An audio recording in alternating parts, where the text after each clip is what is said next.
Good morning. I'm Lieutenant Governor Peggy Flanagan, and I'm truly honored and humbled to be with all of you this morning. Our veterans deserve to be honored and remembered for their selfless and remarkable acts of service. The men and women who served our country back then and who serve today are brave in their commitment to serve our communities and our country. We know that when someone makes a commitment to serve, as we just heard, so does their family. And so I wanted to show appreciation to all the families who are here as well today. Because of this, we are forever grateful to each and every one of you. It is the courage and dedicated service that we all on this stage and across the state of Minnesota and our country should look to as an example of true selfless leadership. So I get to travel across the state, and oftentimes I am with our governor. Part of my job as Lieutenant Governor is I get to be the opening act for the governor. And I have an opportunity to introduce him quite often, and it is truly an honor. But today in particular, on Veterans Day, I get to introduce to you my favorite coworker, who achieved the rank of Command Sergeant Major in the Army National Guard, and someone who proudly wears the Red Bull whenever he can. So please join me in welcoming our governor, a veteran, Governor Tim Walz.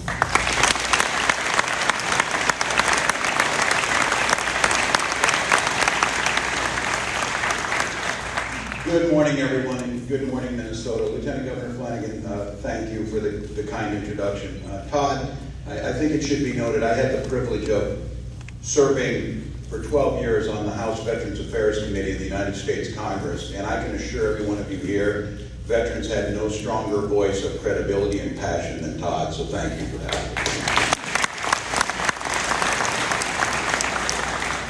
To our federal delegation, Senator Smith, Representatives McCollum, Representative Phillips, and Representative Craig, I am incredibly grateful both for your presence here and for the work that you do together. General Jensen and your team, as always, thank you for the leadership you provide. Thank you for preparing our troops as they're sent into harm's way and bringing them home safely. We are incredibly grateful. And Mayor, just an incredible thank you to you and this community. You've been hosting this event for many years. It is a labor of love. It is a demonstration of this community's patriotism and care. And I think all of you would agree who've been here. This is your first time or over decades you've been here.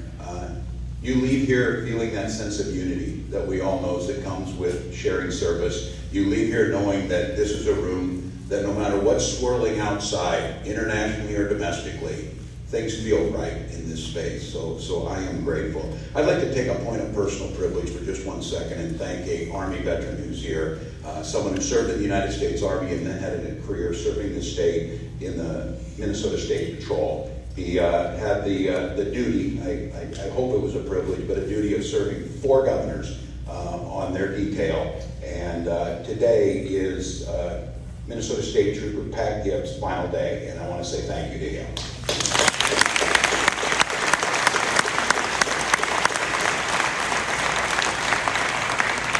To veterans, family, and friends, thanks for taking time out of your busy day. Thanks for remembering what's important. Thanks for showing this outward display that it matters. It matters to stop and take a moment. It matters to talk about what came before us and to talk about where we're going. I want to give a special thank you to those folks I've noticed who brought young ones. It may be that we have deployed parents at the time. It may be you brought them down here. But for all the young people in this room, I think it's important to recognize what's around you. We sit amongst those who have the stories of this nation's history. You're sitting amongst people who, in those darkest hours, and as we're approaching the 75th anniversary of the Battle of the Bulge next week, where 20,000 young Americans laid down their lives. We're going to be approaching Iwo Jima and the battles of the Pacific, where tens of thousands never came home. But as that light of liberty's torch was dimmed, and we were on the precipice of darkness across Europe and Asia and the world, it was those in this room amongst us who stood up and held that flame high and kept it lit. And they were followed by those who went to Korea. As communism's oppressive grip was spreading again, there they were. And they were there in Southeast Asia. And they were there in the mountains of Afghanistan and the hot desert of Iraq. Always not for personal gain, not for glory, but for the very simple and eloquent pursuit of freedom, justice, and the ideals that we stand for. So for those who brought children, thank you for that. For those of you who are here, and I know this is a group that does it often, we are blessed that they still walk amongst us. Don't miss the opportunity to talk. Don't miss the opportunity to listen. And I think for me, it would be remiss if we didn't say it. These are challenging times. They're challenging internationally, and I'm not telling you anything. They're challenging at home. I'm already planning on how I'm going to get around Thanksgiving dinner with Uncle Gary when he comes, because he is not happy with me. Those are things that happen. That's who we are. We've survived those challenges. We've risen to that occasion. But the one thing we never allowed to happen is to divide us. And I was asked veterans in this room to think about this. There's 2 times in your life where you feel a sense of unity and camaraderie and the purest form of democracy than when you were with your units. Whether it was in training, at basic training, whether it was in peacetime, whether it was domestic deployments or international deployments. The sense of single-minded unity of purpose, all for a greater good, is what dominated. Many of us know that afterwards, it's hard to find that in daily life. It's hard to find it amongst us when our veterans come back, because their purpose was so clear, and it was so unified, and it was so right. And I think now, what you hold true is what the nation's looking for. Your neighbors have finally got this. They'll come up and say thank you, but they're looking for more than that. They're looking for your leadership. They're looking for you to lean into these issues that are challenges. They're looking to return us to a sense of the strength lies amongst our differences, but our willingness to share those values. The willingness to put yourselves on the line for people we would never know. And because of that, that torch of liberty shines brightly. But everyone in this room knows there's those that would do and put it out given the chance. There's those that would change the direction. There's those who would oppress. And so, on this Veterans Day, all of the privileges that we've been given, the privilege to live our lives the way we choose, the privilege to self-govern and vote for or vote against what you like or don't like, the privilege to worship however you see fit. And as Commissioner Hervey said, the privilege to cheer like mad when your Gophers are undefeated in November. So those are things that we have. That's the beauty of this life. That's the beauty of what America stands for. And it's not just a nation. It's not just lines on a map. It's an ideal. And that ideal was carried into battle. It was carried through the Cold War. It was carried in peacetime. And it was carried so many times by people who never asked for thanks. They simply did it because that's who we are. So as we leave today, and I know you feel this, the sense of unity that we have together, the sense of purpose that we can do, the sense of that service that you can show with others, because we're out of time. Only 1% of this nation are serving right now. And you heard some of these folks on the screen.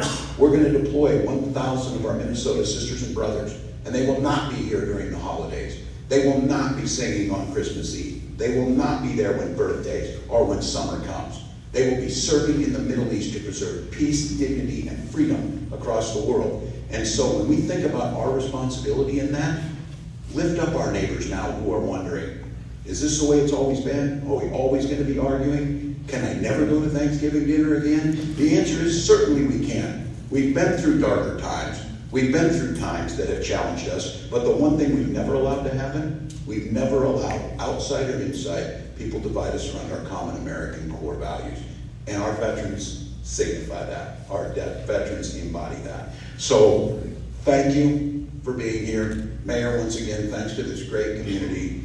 Thanks to Minnesotans who serve at a percentage higher than almost any place else in the country. Thanks to those who continue to raise their hand, our young people. If you want to know what the next greatest generation is, it's the folks who raised their hands and served after 9/11 and said they're going to protect us. They're doing it voluntarily. They're going out there and serving with dignity. And for that, that's what I am grateful for. For that, that's my thanks. So may God bless each of our veterans, their families, this great state. May God bless the United States of America.